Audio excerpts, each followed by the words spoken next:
আল্লাহ পাক রব্বুল আলামিন পবিত্র কালামুল্লাহ শরীফের মধ্যে বলে দিয়েছেন, ক্বাদ আফলাহা মান যাক্কাহা। যে ব্যক্তি তার নিজের অন্তরকে, নিজের কলবকে, অন্তরকে পরিশুদ্ধ করতে পারলো, সে সফল কাম, সে নেককার মানুষ, সে ভালো মানুষ। অন্য আয়াতে আল্লাহ পাক রব্বুল আলামিন বললেন, অমান খাবা মান দাস্তাহা। যে ব্যক্তি খারাপ কাজ করতে করতে নিজের অন্তরটাকে নষ্ট করে ফেললো, অপরিষ্কার করে ফেললো, সে কেমন যেন মৃত ব্যক্তির মতো, সে কেমন যেন তার অন্তরটাকে ধ্বংস করে ফেললো, নষ্ট করে ফেললো, সে ক্ষতিগ্রস্তের মধ্যে পড়ে গেল। তাইলে আল্লাহ পাক রব্বুল আলামিনের এই দুই আয়াত দ্বারা আমরা বুঝতে পারলাম, যে ব্যক্তি নিজের নফসটাকে পরিষ্কার করতে পারছে, আত্মশুদ্ধি অর্জন করতে পারছে, সে হয়েছে একজন সফল ব্যক্তি, দুনিয়া এবং আখিরাতে একজন সফল ব্যক্তি। আর যে ব্যক্তি নিজের অন্তরটাকে গুনার কাজ দ্বারা, যত খারাপি কাজ আছে, এই খারাপ কাজ দ্বারা নিজের কলবটাকে কালো বানিয়ে ফেলেছে, নোংরা বানিয়ে ফেলেছে, দুনিয়া এবং আখিরাতে সে ক্ষতিগ্রস্তের মধ্যে পড়ে গেল।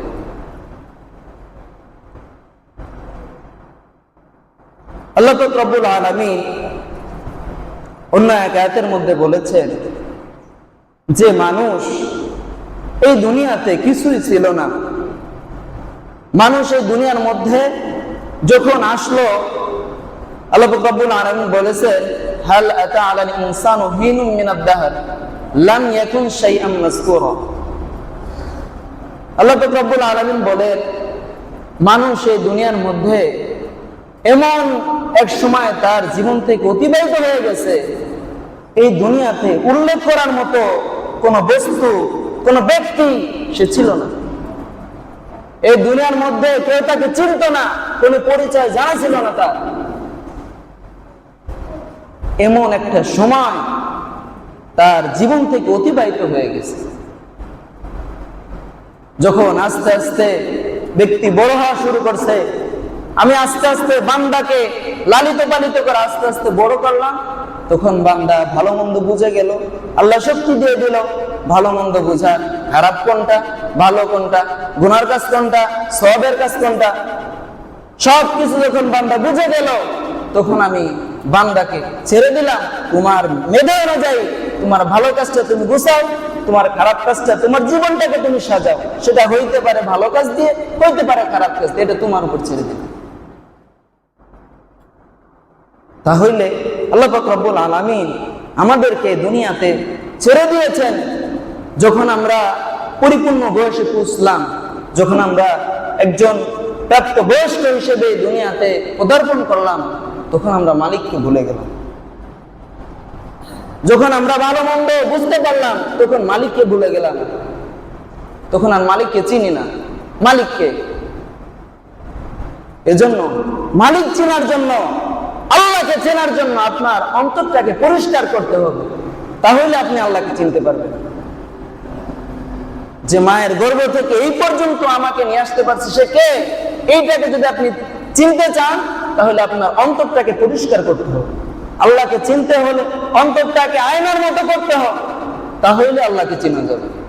এই অন্তরটাকে পরিষ্কার করার জন্য যুগে যুগে নবী রাসূল আসতেন, সাহাবায়ে কেরাম ছিলেন, তাবেঈন কেরাম ছিলেন, খুলাফায়ে রাশিদিন ছিলেন, আস্তে আস্তে এরকম আস্তে আস্তে হক্কানি আলেমরা ছিলেন, এখন পীর বুজুর্গিরা আছেন, মুরব্বীরা আছে, আমাদের পীর আউলিয়ারা আছে। ভালো মানুষের কাছে যেতে হবে। দেখেন, আপনার শরীরের মধ্যে যদি কোনো রোগ হয়, জ্বর হয়, ঠান্ডা হয়, লিভারের সমস্যা হয়, শরীরের যে কোনো রোগের জন্য ভালো ডাক্তারের কাছে যাইতে হয়। ভালো পরামর্শ যদি পাইতে চান, তাহলে ভালো ডাক্তারের কাছে যেমন যাইতে হয়, ভালো ডাক্তারের কাছে গেলে, ভালো পরামর্শ গেলে আমার এই রোগটা আমি তাড়াতাড়ি সারাইতে পারবো, আমি সুস্থ থাকবো। যেমন আপনার মেধা এই কাজটা করে যে দুনিয়াতে যদি রোগ মুক্তির জন্য ভালো ডাক্তারের কাছে পরামর্শ নেওয়া হয়, আমার রোগটা দ্রুত সেরে যাবে, আমি রোগ থেকে দ্রুত মুক্তি পাবো। ঠিক সেরকম আপনার অন্তরের মধ্যে একটা কলব আছে, এই কলবটা অসুস্থ হয়ে যায়, এই কলব, এই মনে রাখবেন, এই কলবটা হলো 3 প্রকার। কলব কয় প্রকার? 3 প্রকার। 1 নম্বরে হলো কলবুল মাইয়িত, 1 নম্বরে হলো কলবুল মাইয়িত, 2 নম্বরে কলবুল মারিদ, কলবুল মারিদ, 3 নম্বর কলবে সালেম। কলবুল মাইয়িত বলছি প্রথমেই, আল্লাহ পাক রব্বুল আলামিন আপনাকে আমাকে সাজাই দিয়েছেন আল্লাহকে চিনেন, আল্লাহকে। আপনার মনে রাখবেন আপনার কলবটা মরে গেছে, আপনার কলবটা মরে গেছে। আপনি যে কোথা থেকে আসছেন, আপনাকে কে সৃষ্টি করছে, এই দুনিয়াতে কিসের জন্য আসছেন, কোথায় যাবেন, কি নিয়ে রওনা দিবেন, এই অবস্থা যদি আপনার মেধার মধ্যে না আসে, অন্তরের মধ্যে যদি অনুতপ্ত না হয়, আপনি বুঝবেন যে আপনার অন্তরটা মরে গেছে। 2 নাম্বার কলবুল মারিদ, অসুস্থ অন্তর, অসুস্থ, ভালো লাগে না, ভালো কাজ করতে ভালো লাগে না, নেক আমল করতে ভালো লাগে না, সওয়াবের কাজ করতে ভালো লাগে না, অলসতা ধরে, কষ্ট লাগে। আপনার এই কলবটা ধরে রাখবেন, আপনার এই কলবটা কলবুল মারিদ, এটা অসুস্থ অন্তর।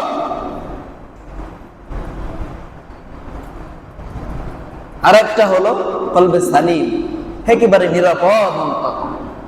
যখন কোন গুনার কাজ করেন, অন্তরের মধ্যে একটা নাড়া দেয়, আরে আমি গুনার কাজ করলাম, কিভাবে আমি গুনার কাজ করতে পারলাম, এর জন্য তো আল্লাহ পাক রব্বুল আলামিন মৃত্যুর পরে আমাকে কবরে শাস্তি দিবেন, আল্লাহর কিয়ামতের কাঠগড়ে আমাকে দাঁড়াতে হবে না। একটু অন্তরের মধ্যে একটু অনুশোচনা আসছে, অন্তরটা একটু নরম হয়েছে, চোখ দিয়ে পানি চলে আসছে, তাহলে বুঝতে পারবেন যে আপনার অন্তরটা সালিমের পর্যায়ে এখনো আছে। ভালো কাজ করতেই খালি মনে চায়, নামাজ পড়তেই খালি মনে চায়, নফল ইবাদত করতেই খালি মনে চায়, রাত্রে জাগরণ করতেই খালি মনে চায়, তাহাজ্জুদ পড়তেই মনে চায়। তখন বুঝতে পারবেন যে আপনার অন্তরটা পরিশুদ্ধ হয়েছে, অন্তরটা পবিত্র হয়েছে। তো আপনার শরীরের চিকিৎসার জন্য, ভালো চিকিৎসার জন্য যেমন ভালো ডাক্তারের পরামর্শ নেন, সেরকম ভাবে আপনার কলবটাকে পরিষ্কার করার জন্য, অন্তরটাকে পরিষ্কার করার জন্য ভালো একজন আলেম দরকার, ভালো একজন ওলি দরকার, ভালো একজন বুজুর্গানে দ্বীন, একজন আল্লাহওয়ালা দরকার।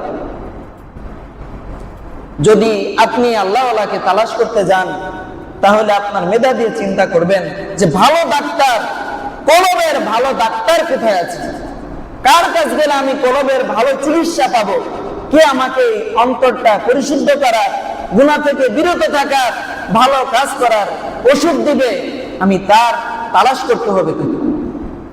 এই দুনিয়ার মধ্যে, এই বাংলাদেশের মধ্যে অনেক আউলিয়া কেরাম আছে, অনেক পীর আছে, অনেক বুজুর্গ আছে। বুঝবেন দুনিয়াতেও কিন্তু অনেক ডাক্তার আছে, অনেক ডাক্তার আছে। এমন ফার্মেসি খুলে বসছে, আপনি যদি তার কাছে রোগ নিয়ে যান, রোগ নিয়ে আপনি ওই চিকিৎসার হাসপাতালে গেছেন, মৃত হয়ে আবার ফিরে আসবেন গোরস্থানে, সরাসরি এখান থেকে গোরস্থানে চলে যাবেন।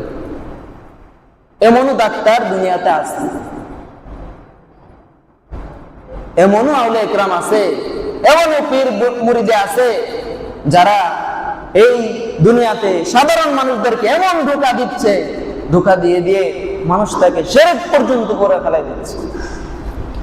এজন্য আমাদেরকে ভালো আউলিয়া ইকরামের অনুসরণ করতে হবে, ভালো আউলিয়া ইকরামকে পরামর্শ নিতে হবে, এজন্য ভালো আউলিয়া ইকরাম খুঁজতে হবে। সম্মানিত হাজিরিন, আমরা প্রায়ই বলে আসি যে আউলিয়া ইকরাম দিয়ে কি হবে, পীর মুরিদি দিয়ে কি হবে। হাজিরিন, একটা জিনিস বুঝে আসে, একটা জিনিস বুঝে আসে না আমাদেরকে, পীর মুরিদি দিয়ে কি হবে, মুরব্বি দিয়ে কি হবে, আসলে কি হবে কি না হবে একটা বাস্তব প্রমাণ দেখেন।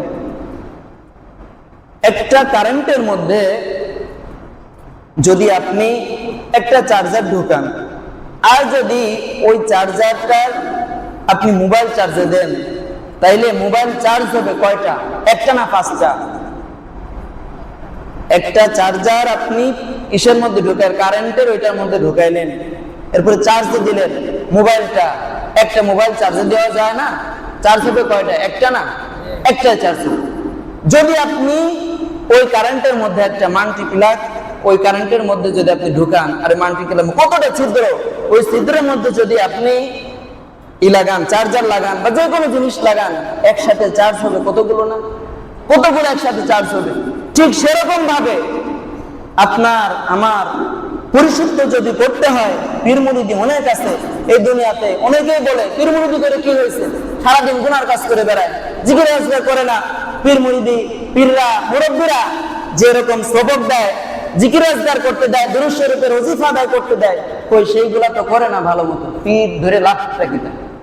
বুঝবেন, ওই কারেন্টের মতো লাইন ক্লিয়ার পায় নাই, যে লাইনটা ওই ধরনের সে পিলার খুঁজে পায় না, এর জন্য তার শরীরের মধ্যে চার্জ দিতে পারতেছে না।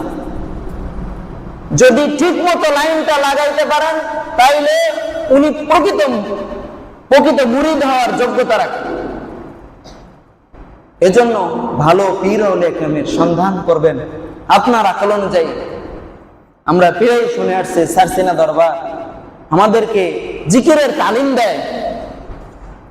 মরহুম পীর সাহেব হুজুর কেবলা রহমতুল্লাহ আলাই তিনি তালিম দিতেন যে আপনার এইখান থেকে লা শব্দের নাভি মূল হতে টেনে এইখানে কাদের এইখান থেকে আকফা, এরপরে ইল্লাল্লাহ কলবে ধাক্কা দিবে। দেখেন আপনার শরীরের মধ্যে কলব, সের, খফি, আকফা, নফস, এই প্রত্যেকটা মনে করেন জিকিরের নফস থেকে শুরু করে এইখান থেকে কপালে, যেমন আপনার 10 লতিফায় একেবারে লা ইলাহা ইল্লাল্লাহর জিকির করবেন, আপনার 10 লতিফায় পুরোপুরি স্পর্শ দিয়ে, নারা দিয়ে, এরপরে ইল্লাল্লাহ উচ্চারিত হবে। তাহলে এরকম জিকিরের তালিম দেয় কেন?